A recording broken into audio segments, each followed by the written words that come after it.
최근에 끔찍한 사건들이 연이어 터지고 있는데 또 한 번 충격을 준 일이 터졌습니다. 이담 아나운서. 네, 이번 사건은 부산에서 일어난 사건인데요. 역시 살인 사건입니다. 지난 26일 오후에 한 20대 여성이 빈 여행용 가방을 집에서 들고 누군가를 만나러 갑니다.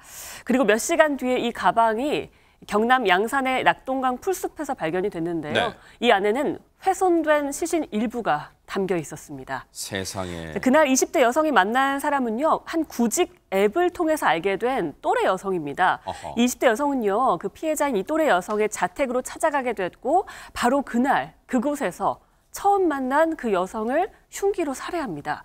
그리고 심지어는 시신을 훼손하고요. 시신 일부를 여행용 가방에 담았던 건데요.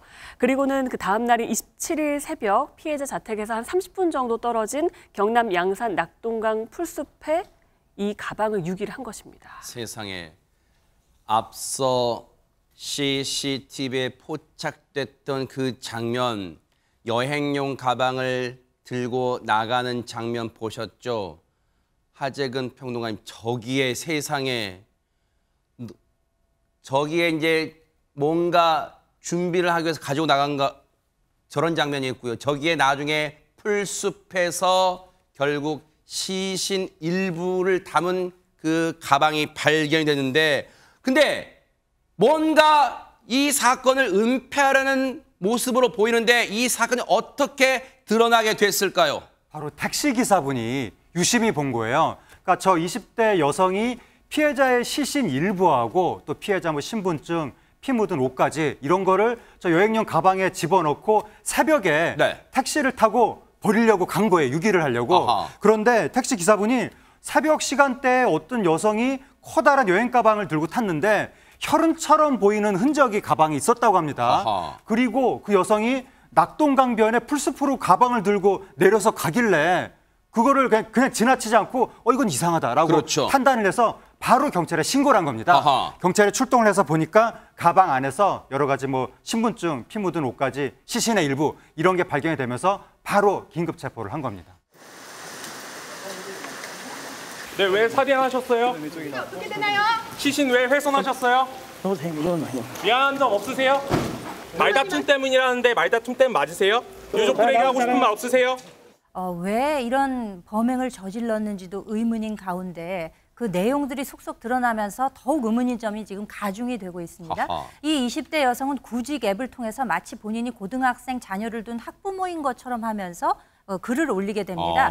본인 자녀의 영어 과외를 도와줄 사람을 찾는다라고 네. 하니까 이 피해자가 내가 하겠다 하면서 아마 연락이 닿았던 모양이에요. 아하. 근데 내용을 주고받다 보니까 너무 이게 거리가 머니까 그러면 저는 하기가 어렵겠습니다라고 피해자가 이야기를 하니까 굉장히 거기를 좀 붙드는 이런 반응을 보여요. 왜냐하면은 내가 맞벌이라서 멀어도 내가 그러면 애를 보낼 테니까 우리 애를 가르쳐달라.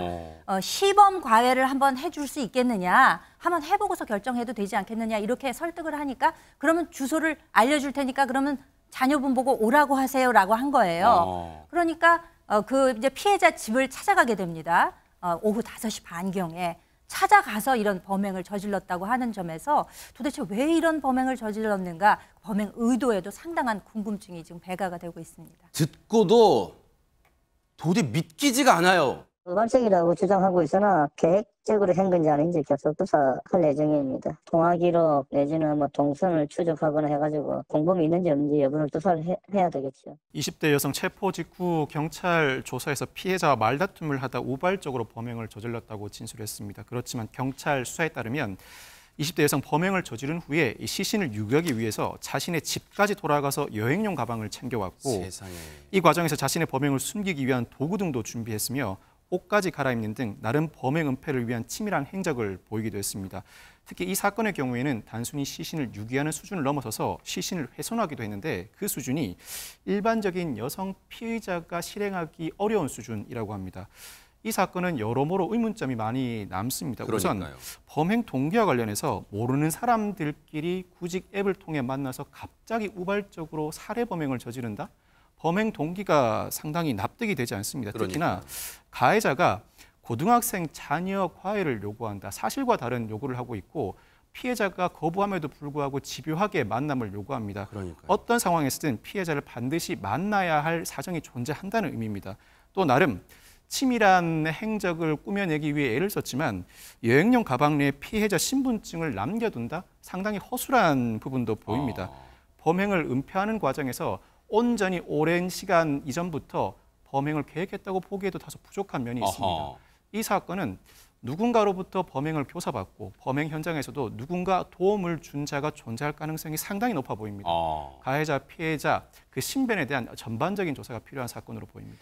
네, 앞서 경찰은 피해자에 대한 부검을 실시했고 이 결과는 약 2주 정도 뒤에 나올 예정입니다. 아하. 그리고 어제는요, 도주의 우려가 있다고 봐서 구속도 됐고요. 네. 앞서 그 박 변호사님께서 말씀해 주신 것처럼 그 피해 행적에 관해서 의문스러운 점도 많고 네. 또 피의자가 체격이 왜소합니다. 영상에서도 확인하실 수 있고요. 네. 그래서 이걸 단독으로 했다고 보기에는 다소 의문스러운 점이 있어서 공범이 있는지 여부에 대해서 그리고 또 계획적으로 진행되는지 여부에 대해서 구체적으로 밝혀야 될 것이라고 생각이 됩니다. 네. 또한 범죄 수단이 너무도 잔인하고 네. 또 중대한 피해가 발생했기 때문에요. 경찰은 신상 정보를 공개할 것을 고려하고 있습니다.